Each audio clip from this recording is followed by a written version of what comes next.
Hey there, and welcome to That News You Care About, a weekly video game news show from the folks over at That Nerdy Site. Today is November 2nd, 2020, and I'm one of your hosts, Logan Wilkinson. Joining me this week is my Phoenix son, Trevor Starkey. Hi, Logan. I can wave at you because we're finally Yeah, doing we video can versions actually of the see show. each other. I know, isn't it amazing? It took us 27 episodes of this podcast, but we can finally see one another now. We've cracked the code into the Matrix to figure out how to do videos. It was a little invention called Discord. Yep. Who knew? Discord, OBS, everything working together. Video chat, yeah. Skype, we figured it out. And so here we are in video form for the first time, I believe. 'Cause I don't think we did we wouldn't have done a That News You Care About at PAX. So yeah, this is the first time you ever get to see our faces for this podcast. We are here, and we are talking about the news. Trev, what topics you bring forward for us this week? So the big topic this week is pulling from a GamesIndustry.biz article titled "Is the games industry open to the working class people?" This is something that posted super early this morning. I probably saw it like last night before I went to bed.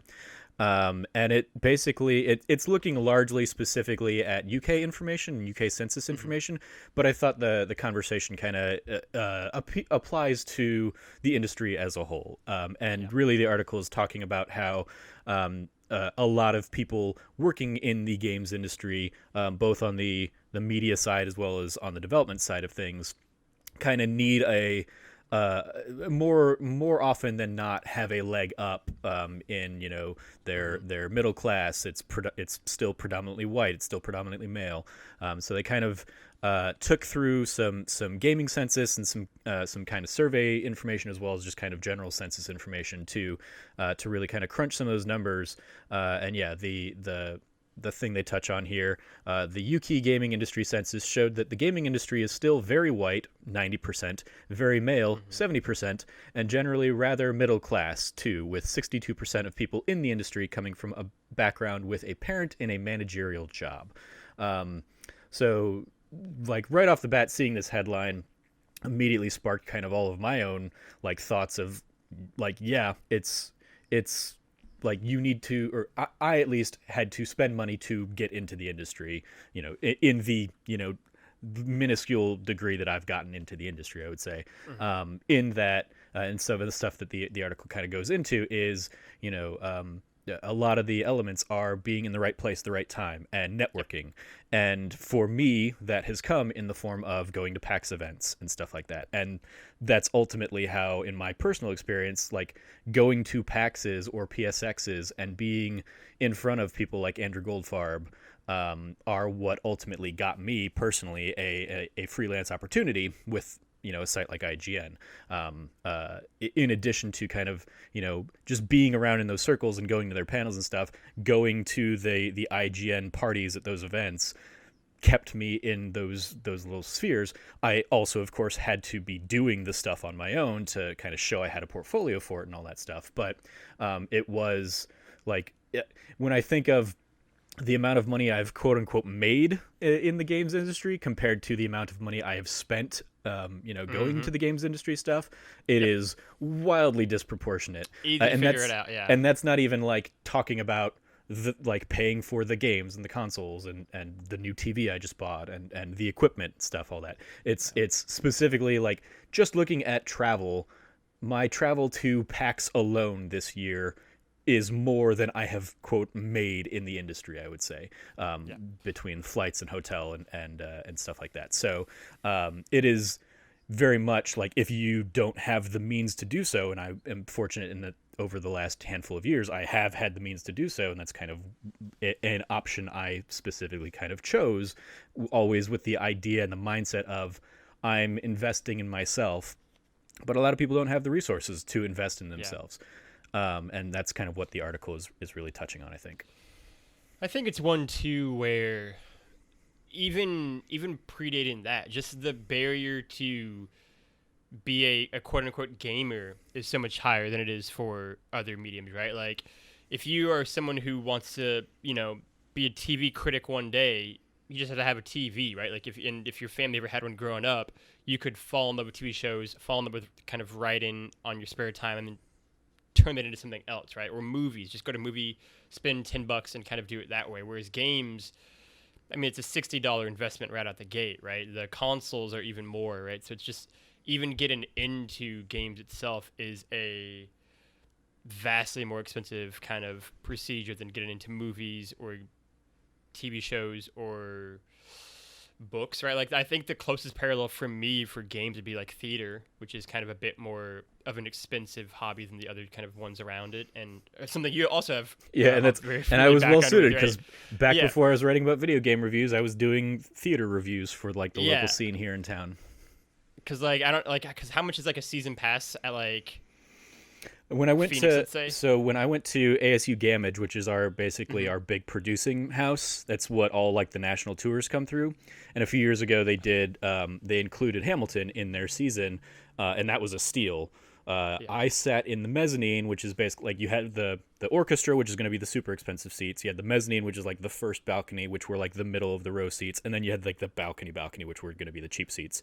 And mezzanine seats for their 8 or 9 show season was like $460, I think, something like that. Yeah. And admittedly, like one of those shows was Hamilton, which could have easily sold for $1,000 itself. But yeah, it was basically for where I was sitting. I mean, like just in town in general, at Phoenix Theater where I used to work, seats back then were capping out at like $100 a ticket. They've since gone up a little bit, but you can still usually get them for $50 to $70 range in there.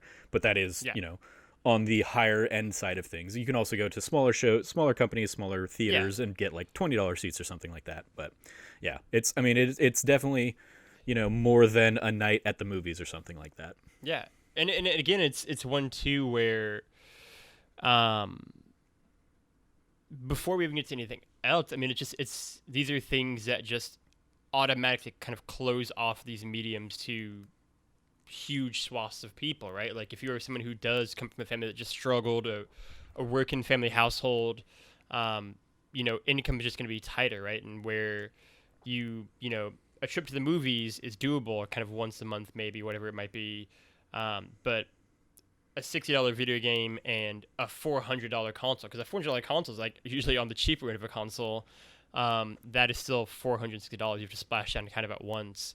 And I can very easily see how that, I mean, God forbid if you grew up in like 2007 and PlayStation's out here being like, give us $600. Mm-hmm. And then there's going to be a recession the year afterwards. It's just go get a second job so that you can get this third job of being in the games industry that you want. Yeah, right. And it's one where the people who want to be games critics and games journalists are also people who usually are 15, 16, 17, 18, 19, 20, who usually don't have a lot of money to begin with. So if their family also doesn't have a lot of money, how are you going to do these things? But before you even get to like just want to be in the industry, how do you even play the games? How do you even get into like falling in love with the games if you don't even had access to begin with? Yeah. And then from the critic side of it, like going to, it's that thing of, I feel like I've been told so often, as I'm sure you have too, like going to events and meeting people face to face is so important in this industry.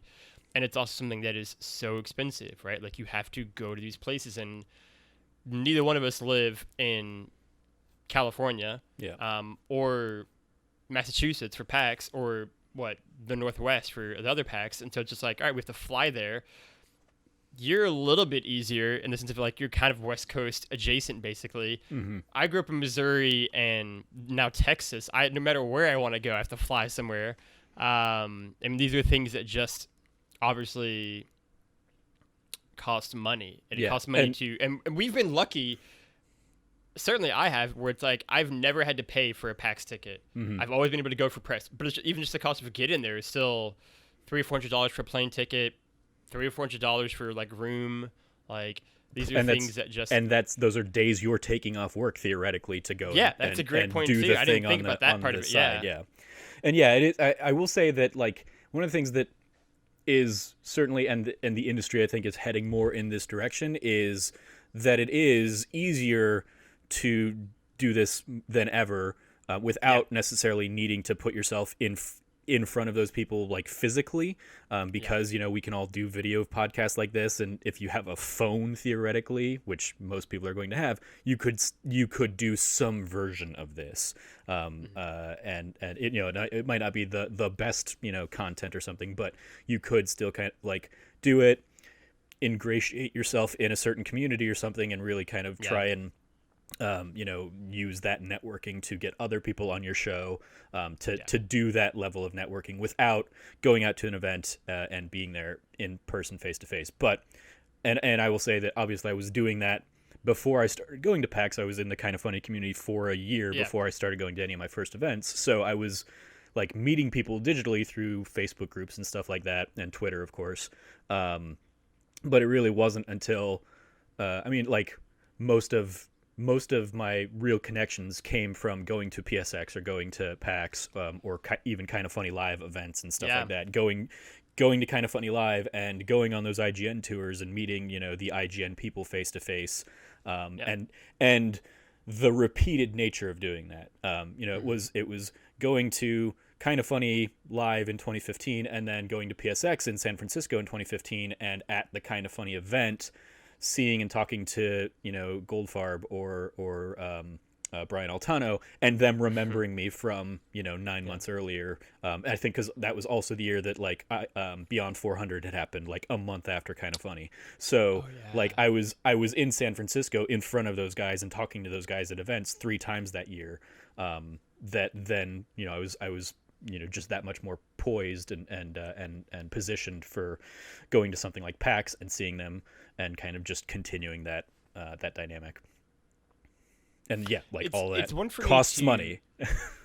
yeah, and it's interesting too where I think the article's great for a lot of reasons, but I think just bringing up that's just the it's not just is it harder, but we're also missing out on so many talented people who could be great games critics and games journalists, but also just great games makers, right? Like how many people who are super talented and bright and have great creative ideas for what like the next great game could be never got that chance because the cost to go to college, right, is so expensive in America nowadays, right? Like it folks in the US side of things, like it's very expensive to go to school for a 4 year degree for animation or computer design or whatever it might be, to say nothing of the fact that again we go back to that same horse of if you never had games growing up, like how would you wouldn't even like envision being a game designer as a career choice, right? Or like a creative director for a video game. Like that's not a thing that makes sense to you. In the same way where like being a games journalist doesn't make sense for you, right? And I do think we're at an interesting inflection point. And I'm curious for your thoughts on this as well, where I think we're already kind of lead in that direction, but I think COVID has kind of helped lower the bar more in terms of making it easier to meet people and connect with people online or via Zoom or via whatever it might be because everyone just has to communicate that way right now. And so that could be a thing that maybe does cause a slightly more permanent shift going forward. I would love to see that. Like, I would love to see more, like, smaller but more like online pack size events in the future because it just makes it easier for people who don't have the means necessarily to go to multiple PAXs in a year, right? If you can only go to one PAX in a year, but you're someone who is a budding journalist or a budding game designer, you have a great game idea, you can only go maybe to PAX East or maybe to no PAXs because it's expensive to fly out somewhere. But with a virtual PAX, you can still show off your game that way, still show off your, writing chops or editorial talent if you're on that side of things. And that's something I do hope kind of carries forward after 2020 into the future. Yeah, I think the biggest potential benefit that comes out of kind of this era is that hopefully more companies will be open and Work from home. accommodating to work from home and remote Yep. work, because that's another aspect is I didn't even like think about that. Yeah. outside of even like trying to get into the industry, if find You yourself get the fortunate golden enough ticket. to Yeah. get that golden ticket, and Yeah. oh, the job is in San Francisco, it's an entry level job. Like entry level jobs, even on the games making side of things, are probably not going to pay for rent and the cost of living in San Francisco. So Hope you like roommates. so exactly, it's you figure out how to make that work, and it is usually like rooming with 3 or 4 other people or something like that out there.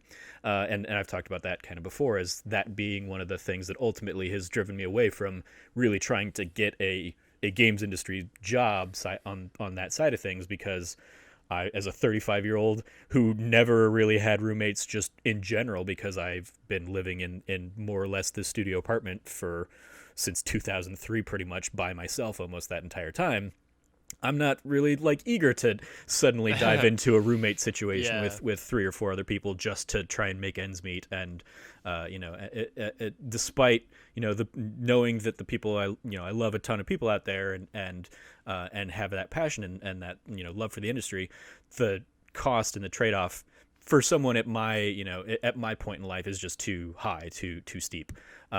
Whereas, if you are fresh out of college, again, you have to be in a place where you're fresh out of college to really be able to, get your head wrapped around that mindset. Or, if you are going to try and go out there just based off of, you learned editing by watching YouTube tutorials, which is another, great thing that you can do. I mean, even on that front, oh no, I lost Logan's I'm still camera. here. Okay. Well, it switched on the video side of things, so I switched over into the other frame of the Pixel glasses for a second there. But anyway,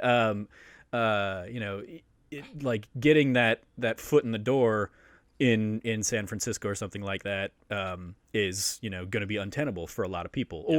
Or people are going to do that because it's their dream job and they want to do it, and then they're going to end up burning out or going into debt as a result of it.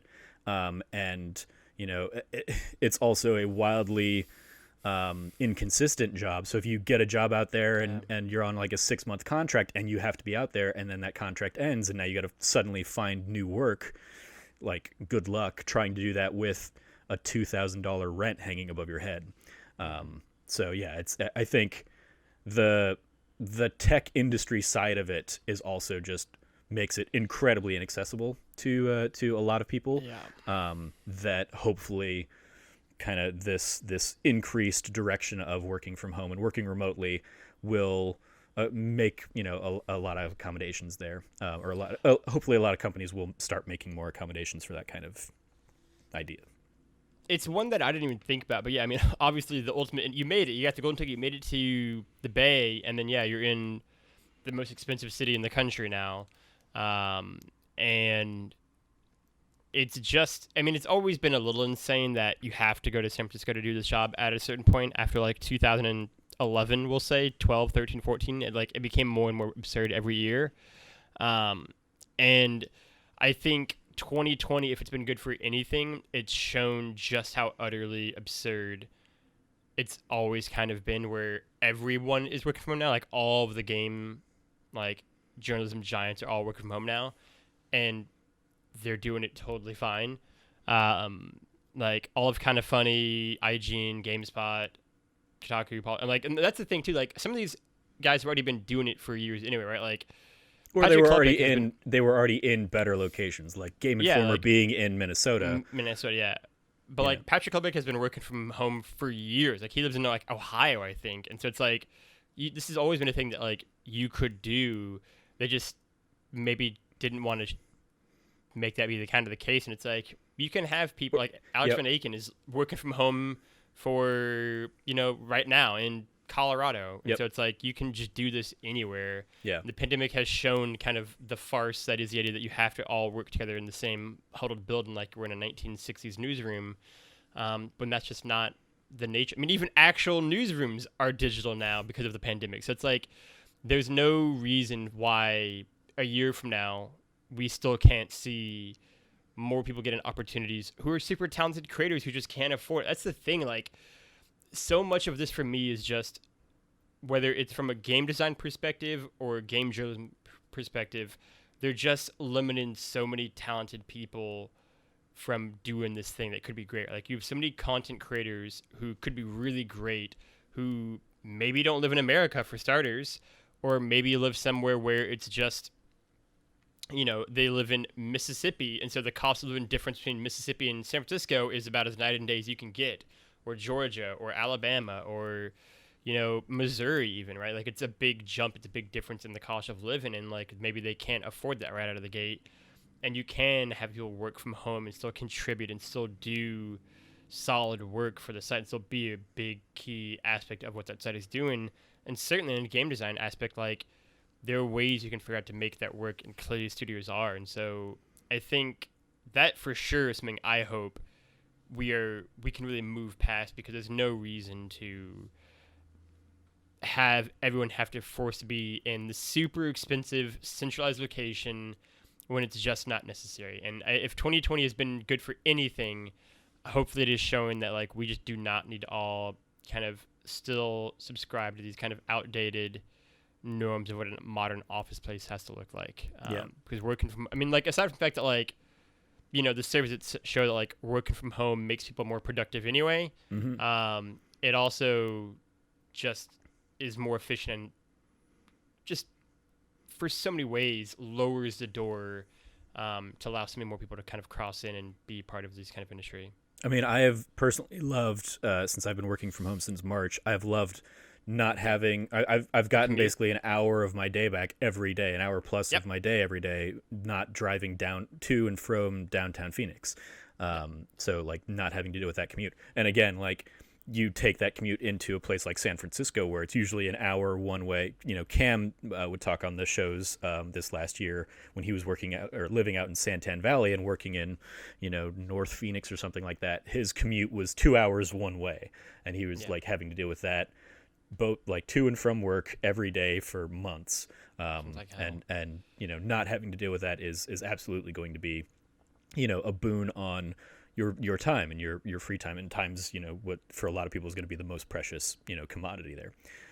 One of the other things back on the cost side of things on games media that we came up on the edge on, but I just want to like put it out there is, it like you talk to anybody that works at an IGN or a Game Informer or a GameSpot, and in I would say probably 99% of cases, they're having to buy their own consoles and their own systems and stuff. Like they're not being company provided. IGN, this big mammoth company, they get a couple units provided to them. And right now, as people are doing kind of the PS5 and Xbox Series X preview coverage, those are sitting in somebody's house and they're experiencing it. But past that point, those become the office units effectively. And if those if your games journalists want to cover that stuff, they're doing it out of their own pocket. And that's one of the things that just always like it just boggles my mind. One of the most exciting things I had, I was out for up for a job recently that like one of the benefits of that job I ended up not getting, but one of the benefits was effectively like, we will give you $1,000 a year kind of thing to spend on your own personal wellness, whatever that means to you. And in like the initial calls and conversations we had, they were like, so if you want to buy that new game system or something that and that's going to help with your mental well-being and your mental health, like that can be used in that. And I was like, if I end up getting this job that will pay for my PS5 and my Xbox Series X in an industry where like IGN isn't paying for people's consoles, like how backwards is that's the kind of state of things in the industry, let alone if you're working in a game company. I imagine it's probably the same in that you're probably having to foot the bill for at least like your own personal equipment. You'll have like an office computer that will have all the tech and software and stuff that you need. But if you are doing this work from home thing right now, I'm curious how many companies actually foot the bill to get their employees up to the par that they should be working at, on the work from home side of things. Or if it is what I'm doing through my place, where it's like I'm just using my personal laptop that I've had for a couple years now, and that is now my work computer. Work has not, they've not offered to reimburse me for internet or phone or any of that stuff that I'm now having to use personally because I'm not in the office infrastructure. So I'm curious, what the game side of things is doing on that front, if anything. It's interesting too. So in that way, I feel fortunate because my work has like sent us all like work laptops, like designated work laptops to like have and use. But that's a great point too in the aspect of again, video game consoles are expensive. Like it's that thing of I feel like we all forget about it because we get into these fierce debates of like the difference between $450 versus $500 and how one is such a like godsend in terms of like the cheap price. And then it's that thing like, yeah, but either way we're spending $400 plus on this thing that is at the end of the day just for our own entertainment. And it's just, this is a hobby that is so expensive. And it's I think we talked about it last week too, where it's like 40% of Americans make like $40,000 or $50,000 a year or less.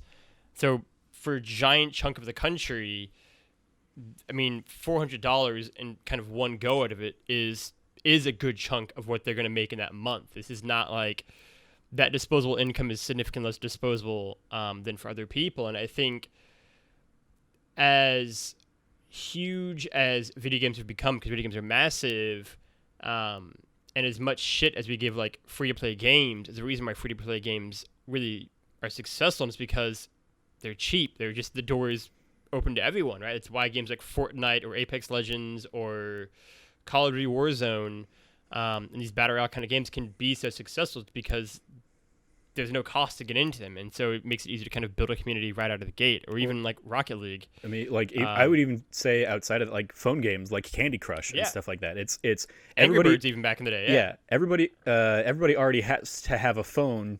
In this day and age, and in most cases a smartphone, just to kind of stay connected to the world, and that is, when politicians try and attack the impoverished for having iPhones, it's like, yeah, but like everybody needs to have an iPhone to be able to connect to the internet, to fill out those job applications or apply for unemployment or whatever. Like it is a necessity.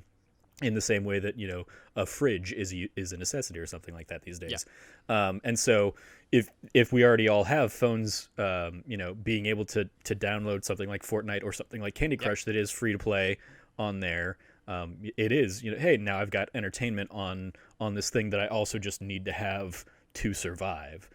So yeah, it doesn't surprise me at all that those kinds of markets then blow up as a result.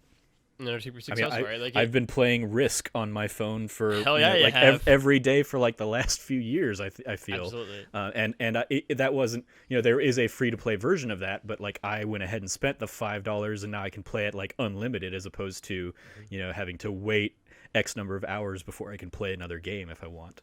And I will just sit there before I go to bed and I'll play like 3 games of Risk before I like turn in for the night.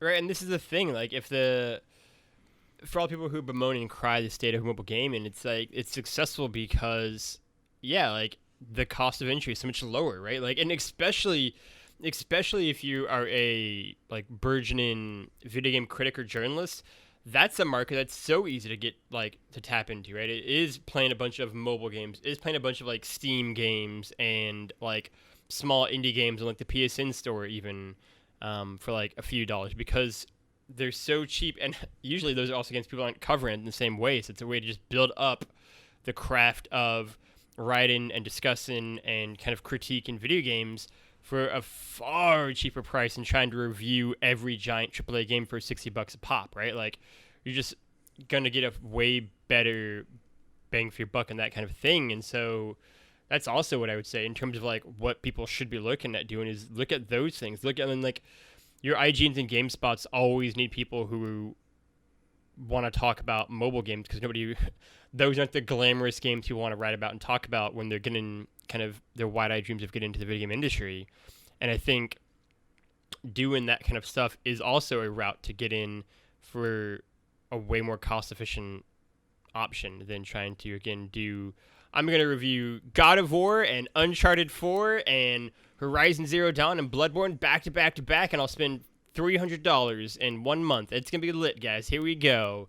And also, again, for what it's worth, you're also spending less time on each one of these mobile games so you can get through more games quicker as well. Like, again, like mobile games and indie games are shorter, they're more bite-sized and they're cheaper. And so if you're just looking at cost-efficient ways, that's why they have lots of people play them. And that's why they have lots of kind of these big communities around them. And that's why I would say if you're like looking at getting in the industry, those are the things you should look at. So we're proud to announce the That Nerdy site Nope. indie game mobile game section now to the site. Nope, don't. Congratulations. Logan is not committing to that. No, but yeah, like it definitely is a route that makes sense to me, I think. I mean, yeah, I would say, like, again, going back to, yes, it's still expensive to get into the industry.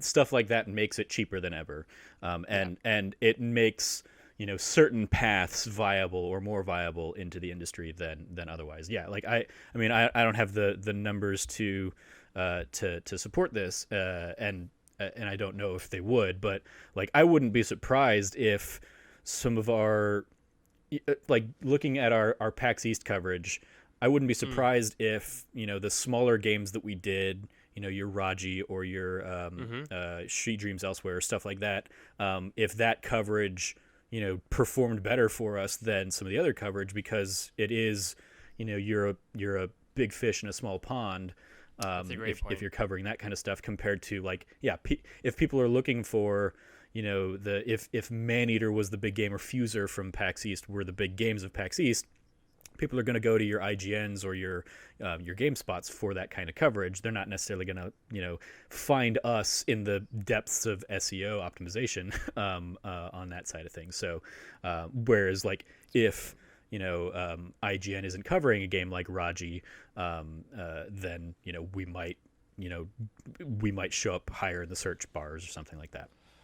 I mean, that's a great point, because again, my all-time most read PAX preview from any year was The Raid 1942, which was like this generic PS2-esque shooter game, and it's probably because it didn't get a lot of attention or that much of the time of day from the other sites, and because it was just a pretty standard to middling shooter, and that's one that really like popped and did great numbers that one year at PAX, or even this year. I bet like She Dreams Elsewhere is one that did pretty good, probably, and those kind of smaller games. And then when you are trying to be like, here is our Doom Eternal preview, it's like, all right, but if I just type in Doom Eternal preview, I'm going to get through 10 other articles before I would get to our preview. Yeah. I mean, like, we're just spot on with that when it launched. And that's because as I think about it, I don't think we actually did cover She Dreams Elsewhere. I think it's just a game like we saw, or like I talked about it or something on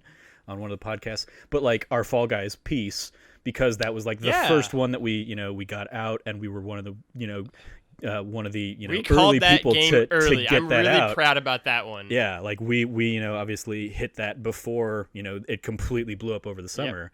And so even that, like, when that game started blowing up, I saw some extra little traffic hit our pages on that, because we had already kind of been established on it, and even the Fall Guys account back at at PAX had kind of retweeted our activity and stuff, and really kind of helped game of the show. Get us some numbers on it. Yeah. That's a prediction that I feel good about, where it's like being early on Fall Guys. But yeah, like, that's a great point, is that like those kind of games that you can like, again, like I think of IP and The Messenger, where we were just all over that game, where there was like Alex, myself, or Jarrett, like we just kind of kept championing that game at PAX East, and then Alex really just kind of ran with it afterwards. And so we did see pretty good numbers on the preview, and we did see pretty good numbers on the review, because we'd kind of established like some sort of connection, and the dev team also was friendly with us, obviously. But like, those are the games I think that you should try to look at and really kind of tap into if you go into PAX the first time as press, is like, look at these smaller games, because those are the ones that can actually do pretty good numbers, and those are also easier ways to build relationships on the dev side of teams, to possibly get on guests on your shows and get on like actual interviews you can do. And those are the ones that you can kind of build from there to kind of keep building up an audience for your own content. Yeah, and even that, like, that touches on something that, making those partnerships or finding those partnerships, early on in your career with other small creators, like, as you grow, they're theoretically going to grow too. Like, one of the guys that I know does like is a community manager for Square Enix on the Avengers team right now. Like Mm. I met at like I want to say the first, maybe it was the second PSX in Anaheim, and he was working on a Perfect World game at the time or something like that. And so seeing Okay. him now on the Avengers thing, it's like, oh, that's really cool that he's out Yeah. there. And I don't like feel like I have the really good relationship with him to Mm-hmm. reach out and be like, hey, can I get access or something like that. But that's the kind of professional growth that if you do make those connections, if you like, especially after you've attended a PAX or something, if you're ever attending as media, you're gonna certainly get like a million different press emails a day, and it's usually on games that nobody's gonna spend any time on. So if you spend time on those games and you play them and write some reviews on them, when that PR person moves on to one of the bigger companies or something like that, they might remember you, and you might have that hookup kind of moving forward. Mm-hmm. So again, it that goes back to, it's all about who and kind of making those connections Yeah. and doing that networking, which there can be a cost associated with that in the case of like going to a PAX or something like that. Yeah, there's going to be a cost there, but even if there's not, if you reach out to some of those smaller indie devs or something, just personally, and say, hey, I'm like, I don't know if you guys do this or if you can put me in touch with the people or something like that, but I'm a small content creator. You reach out to them on Twitter or something like that, they might give you a code to Yeah. do a to talk about the game or preview the game or something like that. Or if they don't, they might tell you, here's what we're looking for to Yeah. give you a code to get you added to this list in the future. Yeah. It's I mean, worst case scenario, yeah, you spend a little bit of money to buy the games now and create that content after the fact, after the game's out already or whatever, and you're writing those reviews, you're getting that kind of, you're getting it in your bones a little bit, and then mm-hmm. you have a portfolio that you can show to those people and say, here's my write-ups on these Steam games or these mobile games or these games for the PS4 or something that I sat down and played. And they might look at you and say, okay, yeah, this seems like it might be a good fit. Sure, here's a code. Here's kind of the terms or whatever. So yeah, it's not always going to be very costly, but kind of going back to kind of the root article, we're not there yet. There is still a lot of inherent costs within the industry to get into the industry on either side of things. Again, like if you look at it from like, oh, you want to be a video editor or something like that, Premiere Pro is pretty much the standard operating editing software that most bigger companies are going to use, and that's a $600 a year license or something that you're paying that you're going to have to do. And it's good, and they have a lot of tutorials and stuff that you can. It's certainly what I use and how I've kind of slowly but surely worked my way up into to doing a little bit of editing here and there. But yeah, even there's like a cost to it. But there are, if you are looking for a freer version or freer option, there are other things out there that you can use. Mm-hmm. It just might like there might not be a one-to-one translation when you eventually put in for that job that is going to say, do you have Premiere experience? And they're gonna look at you and say, well, you don't, but maybe we'll give you a shot. It all ends up becoming on how well you can sell yourself as a result. I agree. The final thing I'll say is, I think the video game industry is maybe taking steps in this direction. I also think, I don't know, like long term, it's such a hard, like the video game industry is always going to be an expensive industry to get into is kind of what my concern is. Like, I just don't know, like if you come from a working family, you are just someone who maybe won't fall in love with games. If you come from a working class background, if you come from a non-middle class and above background, it's going to be harder because you just need more disposable income from your family. Or if you just come from a family who had multiple siblings, and so maybe there's less money to be spent on one kind of giant purchase like that. It's just such a like, I don't know, like I think it's a weirder industry, right? Like, it isn't the same thing where it's like, if you want, you can take your whole family to the movies, and I feel like the cost is more evenly distributed there. Whereas a game, especially nowadays, where like a lot of couch co-op games have kind of fallen by the wayside. You buy a $60 game, it's really one person and your family's gonna be playing that game. And you can take turns, but most games don't really have multiplayer like locally anymore in the same way. Certainly not like the big AAA games do, and so it is much more focused on like one person is getting this thing. So I don't know, like in terms of like the finances of it, yeah, it is definitely a thing that is, it can be a harder sell if you're not coming from a family that is a bit more privileged in kind of your economic status. Yeah, I think I'm very curious, like you kind of going off of that point, if there's a future out there for games critics or people getting into the industry through the avenue of watching streams. Like that, because that is going to be a much more accessible. You don't have to spend money on the console, but you can still That's watch interesting. a streamer or YouTuber play through a game. And yeah, you're not getting hands on with this stuff, but if you watch somebody play through all of The Last of Us Part 2, you can criticize and evaluate the story and the performances and the character and the design of that game, even if you're not going hands-on with the controls necessarily. So I wonder if we will see people get into the industry where like that's kind of their way in. Beginning? Is That's I interesting. didn't That's super I interesting. didn't have the money to play the newest hottest games or whatever, but I watched streamers, and then I sat down with some friends and talked about it on podcasts with them, and or wrote about it and whatever, and eventually made my way into the industry that way. I think there's the potential there. I think Yeah. somebody out of Ninja's 400,000 person audience or something like that is going to make their way into games at some point, Yeah. either on the development side of things or on the critic side of things. And it's just a matter of what that journey ends up looking like. What that path looks like. That is a super interesting, yeah, thing to bring up at the last second here. Yeah, I we'll leave it on that, because I like that as that's a super interesting look at like potentially the next 5 to 10 years and beyond in terms of as streaming gets only more popular and bigger and bigger and bigger, people potentially taking that route to get into games on either the development or critic side of things. Trevor, do you have any shout outs this week?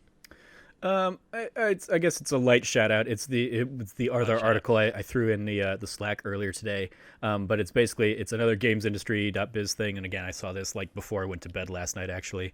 But there was a company out there that kind of blew up a few weeks ago, called that they were going by PlateStation 5. Plate as in the side plates on the PlayStation. PlateStation 5. And they were basically selling customizable or customized faceplates since when Sony revealed that you can pop those off and then replace them, put them on. This company kind of came out, and they have effectively been hit with like cease and desists, and they've refunded any pre-orders that people had made, because Sony's legal teams has kind of come after them. Not only did they have to like remove the PlateStation name, they ended up changing their name to Customize My Plates, but even at that point, they've apparently they don't have the legal clout to try and fight off Sony, and so Sony's lawyers are kind of coming at them saying like, hey, you guys can't do this. They're out there refunding every order and kind of undoing all of the work that they've tried to do in recent weeks. And I just thought that was an interesting, like, there were elements of that story that I thought were inevitable. They were never going to be able to keep the name PlateStation, because PlayStation was absolutely going to fight that, and Sony was absolutely going to fight that.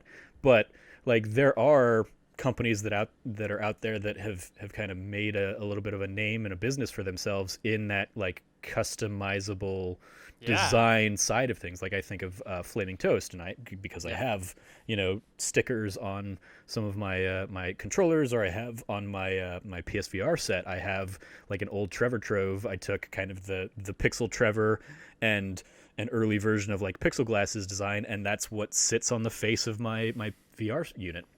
And I bought that from Flaming Toast. And I know that they have now the PS5 controller, and they've kind of been taking it and kind of looking at it and coming up with ideas and designs for that. So like they've been able to make something out of that. So I'm surprised that this company is having to kind of like cut themselves out entirely. I guess part of it is like there's probably an element of it that is removing the faceplates might void warranties or something like that, and versus putting a sticker on your thing that doesn't do anything to that degree. So maybe it's tied to that, and that's why PlayStation's trying to shut it down. Or maybe it is like the PlayStation's really going to try and get in that game themselves, and they don't want this competition kind of third market. Yeah. So that was a another story that I wanted to give a little shout out to. GamesIndustry.biz again. Sony legal threat compels PS5 faceplate company to cancel all orders. You'll be able to find that and read that in the show notes. Absolutely. Otherwise, that is the show. Thank you for listening. If you like what you heard, you can go over to patreon.com/thatnerdysite, like all of our wonderful and amazing patrons have over this last year. This is the kind of beginning of year 2 of That Nerdy Site. We're very excited for it. We have big plans, big ideas, and lots of things in the works we're kind of discussing for what year 2 of That Nerdy Site will look like. I know myself and Trevor are very excited of kind of some of the things and ideas we have going forward. Definitely trying to drive towards more video activity, and so that's why we have now video versions of the podcast. I started doing a little Let's Play series. I'm going to try and we're going to try and get back into Twitch streaming side of things. Yep. Definitely trying to bolster the video side of kind of what we do, and then just on that Patreon front, the biggest change to our Patreon so far. Because a lot of this is, it's a work in progress still, but patrons at the $5 and above tier will get like early access to every episode of our podcast. So like I'll get this edited together, and for everybody else it'll go out on Wednesday, but I'll get this uploaded hopefully either tonight or tomorrow morning as we're recording this on Monday, and anybody at that level will get early access to it. So they get our more timely news thoughts than maybe has been the case for some of the episodes in the past. So great, very exciting things are happening. We are all very excited for year 2 of That Nerdy Site. It's going to be our best year yet. So again, you can go over to patreon.com/thatnerdysite to support us like everyone else has, and thank you all for your support. You can also go support us by liking, subscribing, and sharing this podcast on all kinds of podcast services around the globe. Go rate and review us on iTunes. It means a lot. Again, we want to get into the top 300 podcasts in Australia. It is our goal. We haven't forgotten. We're pushing hard for it. I've literally never checked those charts, so I have no idea. I check them, and so go check No, you don't. the Australian. So go support us, all the Aussies, all the Kiwis, and review us over there. Lastly, you can go find us on twitter.com. You can go find Trev at Trevor J. Starkey on the internets. Trevor, anything that you want to plug or shout out? I'll give a shout out to kind of our 2 big new shows that have hit so far. One is the Let's Play series that I've mentioned. We have so far as of recording, we have 1 episode up there. I have a couple more in the can, so I'll probably have... I'm very excited about one in particular. I haven't got the chance to watch it yet, but Ice Climbers. I'm ready. Ice Climber will probably go up. I'll probably have that up in the morning or something like that. Yeah. And then our other new show is That Conversational Podcast, which is kind of more an irregularly scheduled one-on-one show where members of That Nerdy Site will sit down with kind of outside guests to talk about specific show topics. And Logan has one of those coming up. Cameron has one up live right now with Ian Purcell of A+ Anime. And the 2 of them spend an hour and a half talking about One Piece. And yeah, Logan's going to have one coming up talking about some more soccer. Yes. So go check that out. Absolutely. Again, I'm very excited about Let's Plays in general, but Trevor doing Let's Plays always gets me all tingling in my bones, and anything with Ice Climbers I approve of. Games grow good. you can go find me at Lefty Logie or Lefty Logie on the internet. Who gives a crap about what you're pronouncing as? I will give a second shout out to the Let's Play series, like Trevor just said, and also to that conversational pod. I know Cameron in particular has been very passionate about that idea for a while, so it's very exciting to see that one kind of come out the gates. And just all of that nerdy content in general. I will also say that I will give a shout out to the conversation that Trevor and Cameron actually had for this week's That Nerdy Site show, where they kind of recapped year one of That Nerdy Site and look kind of ahead to year two. I'm about halfway through it right now, but the first half, real good. So I'm very excited to finish that podcast up, and I recommend everyone listen to it as well because it is a good refresher of a too long didn't read of what has happened over the last 12 months with That Nerdy Site, and it's very exciting. Lastly, you can go find That Nerdy Site at That Nerdy Site all across the internet. Go check out the Instagram page. Give us some likes. Otherwise, I think we still only have like the one or two posts from our stream last year, and yeah, I guess there's like one post we did from some PAX. Yeah. So go check all of that out. Go find us all over the internet. And until next time, thank you for listening. Play your games. Please vote tomorrow if you haven't already. And be good to each yesterday. If you're vote! listening, Vote yesterday. We hope you voted. We hope you voted, and we hope the world is not on fire. And even no matter what happens, just be good to each other.